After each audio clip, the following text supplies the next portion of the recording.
प्रणाम मित्रों, संस्कृत ज्ञान सरिता चैनल में आपका स्वागत है। चैनल को सब्सक्राइब करें तथा बेल आइकन को प्रेस करें ताकि जो भी नया वीडियो है वो आप तक पहुंच जाए। आज हम संस्कृत की 100 प्रमुख रचनाओं के विषय में अध्ययन करने जा रहे हैं। तो सबसे पहले हम जो अध्ययन करने जा रहे हैं कालिदास जी की रचनाओं के बारे में। सबसे पहले शुरुआत करते हैं हम उनके 3 नाटकों से। अभिज्ञान शाकुंतलम जो सबसे ज़्यादा फेमस हुआ, मालविका अग्निमित्र और विक्रम उर्वशी। अभिज्ञान शाकुंतलम में शकुंतला और दुष्यंत के प्रेम प्रसंग तथा उनके जीवन की कहानी है। मालविका अग्निमित्र में मालविका और अग्निमित्र की कहानी है। विक्रम उर्वशी में राजा पुरुरवा और उर्वशी के प्रेम कथा का वर्णन है। आइए मित्रों, अब हम देखते हैं अगले इनके द्वारा लिखे गए 2 महाकाव्य रघुवंशम और कुमार संभव। ये दोनों महाकाव्य हैं। रघुवंशम में भगवान राम और उनके पूर्वजों की कहानी है और कुमार संभव में भगवान महादेव और पार्वती कार्तिकेय इनके विषय में कथा है।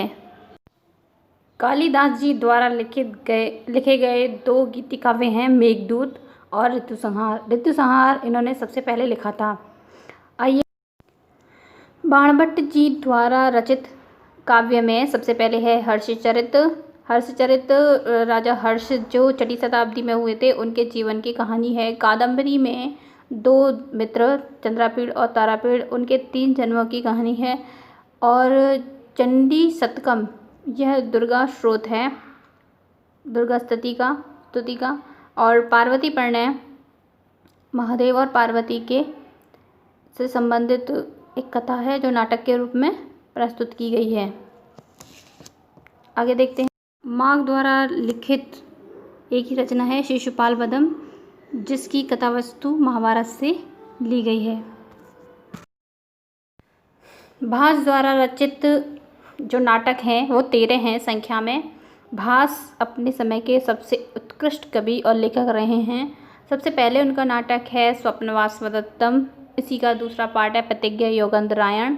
स्वप्नवासवदत्तम राजा उदयन और उनके प्रेमिका स्वप्नवासवदत्ता की कहानी है।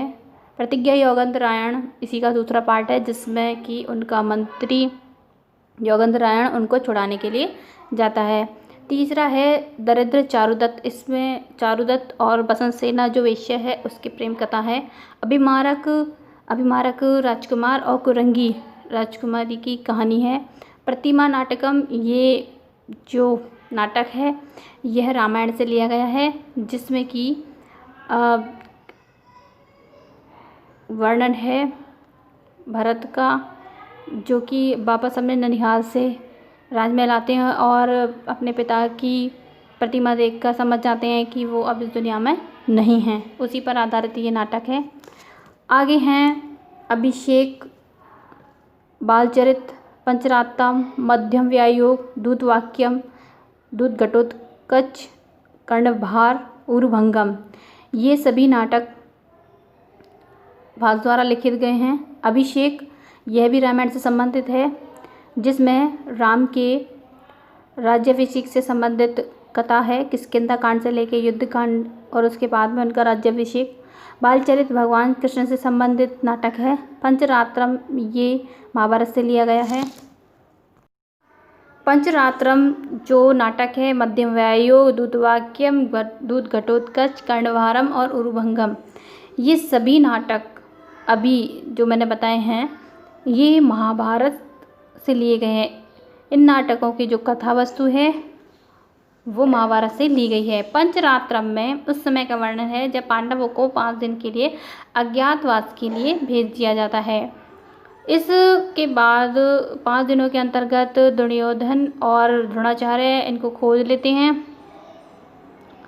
आगे इसमें ये बताया है कि मध्यम व्यायोग जो नाटक है ये भीम की कहानी है, जिसमें वो अपने पुत्र यानी घटोत्कच से और ब्राह्मण पुत्र को बचाता है।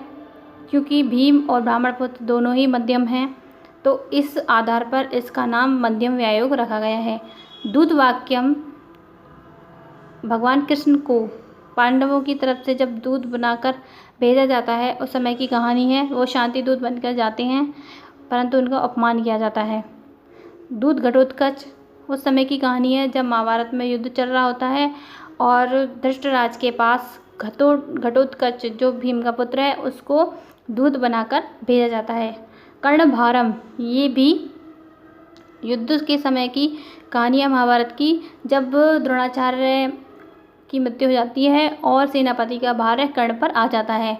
उरुभंगम भीम और दुर्योधन के युद्ध का वर्णन है, जिसमें भीम दुर्योधन की जंगा को भंग कर देता है और द्रौपदी के किए हुए अपमान का उससे बदला लेता है। इस तरह भास के 13 नाटकों का वर्णन हमने बहुत ही संक्षिप्त में आपके सामने प्रस्तुत किया है। आगे देखते हैं। अवंती सुंदरी कथा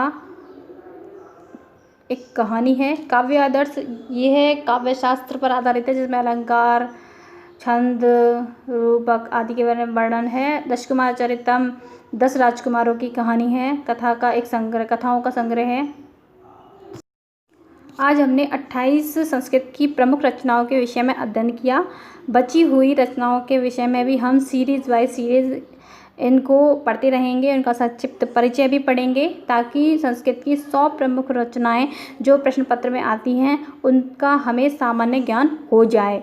आप चैनल को लाइक करें, सब्सक्राइब करें और नोटिफिकेशन के लिए बेल आइकन को ज़रूर दबाएं, ताकि जो भी नई वीडियो है उनका नोटिफिकेशन आप तक पहुंच जाए। नमस्कार, धन्यवाद।